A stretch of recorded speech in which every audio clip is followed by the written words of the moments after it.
Hi, thank you for watching Digging to China. I'm Dong Shou. If you have not done so already, please subscribe to my channel. Thank you very much. After nearly 3 years of zero COVID restrictions, but China has not had an actual zero COVID day since late June. On Monday, authorities reported a total of 5,436 cases in the country, a relatively tiny number compared to other large nations, but a 6-month high for China. Policymakers are walking an even finer line between holding the virus at bay while keeping a lid on social and economic discontent. Domestic tensions have steadily built this year as the endless curbs, restrictions, and lockdowns fueled unhappiness. On Wednesday, November 2nd, an industrial park in Zhengzhou that houses an iPhone factory of Foxconn entered a 7-day lockdown. Just the day before, the city unexpectedly lifted a quasi-lockdown on its nearly 13 million residents. Last week, posts on rapidly rising food prices in Xining and a lack of access to daily essentials because of lockdowns went viral on social media. A video on Weibo showed 2 residents hanging cartons of milk and bags of vegetables to an elderly woman who, according to the post, could not buy groceries for 3 days after the city shut most shops at the end of October. On Tuesday, November 1st, a 3-year-old boy died from carbon monoxide poisoning in the northwestern city of Lanzhou. His father blamed the strict COVID policy caused delays in obtaining treatment. The hashtag 3 years of COVID was his entire life became a trending topic on Weibo before being scrubbed from the site.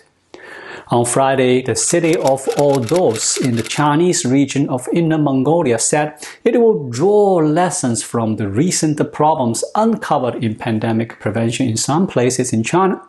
You have the right to take measures to save yourself or to avoid danger in a timely manner, it said in a statement.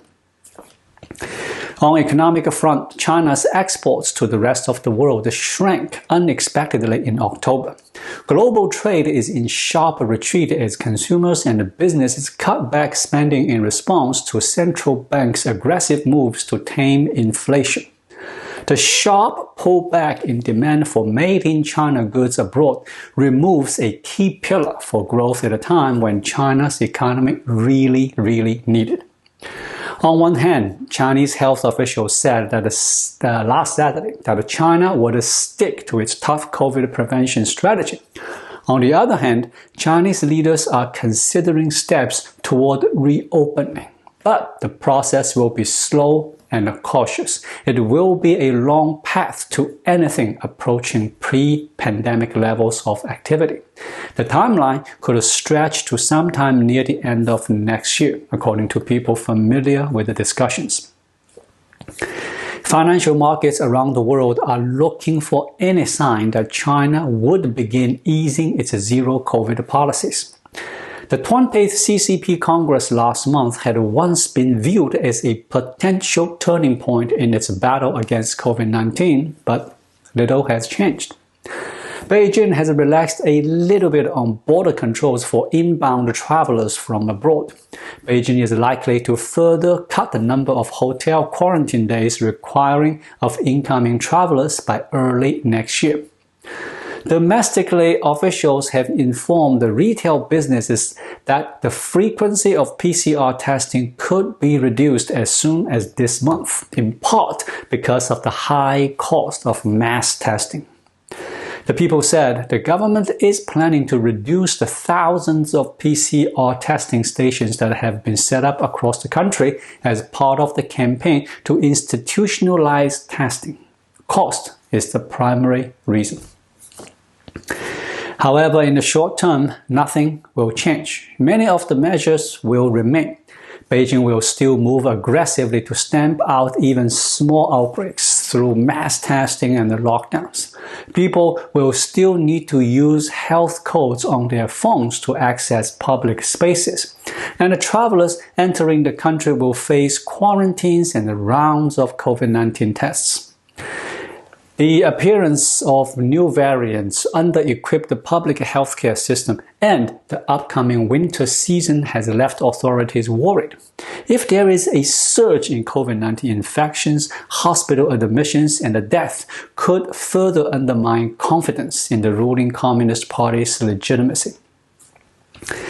Chinese health officials have been monitoring the fatality rates and the public reactions in Hong Kong, Japan, and South Korea, which share cultural roots with China and where governments had until recently imposed similar measures, the people said.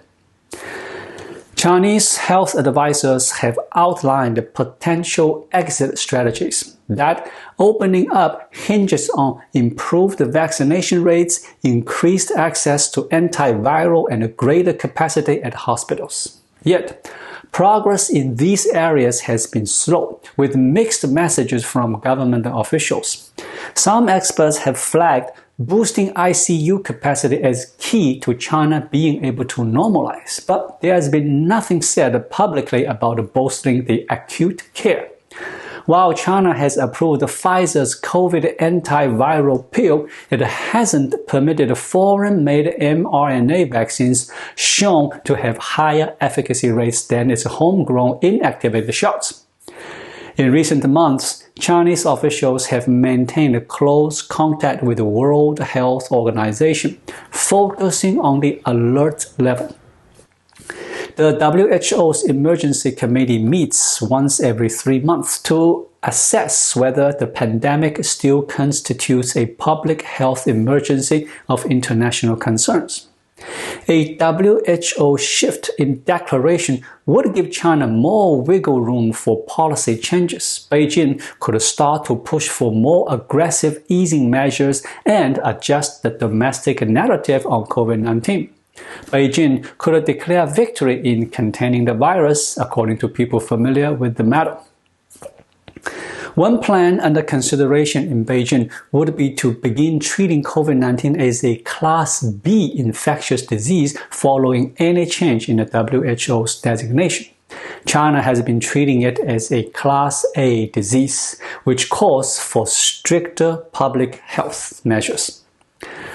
The bet that Xi Jinping taking is that somehow COVID-0 will defeat the virus, things will open up someday, and economic losses can be recouped. But what if he's wrong? Is there a plan B? Thank you for watching. Please leave a comment and subscribe to my channel. Just click the subscribe button right here. I'll see you again shortly. Until then, be well.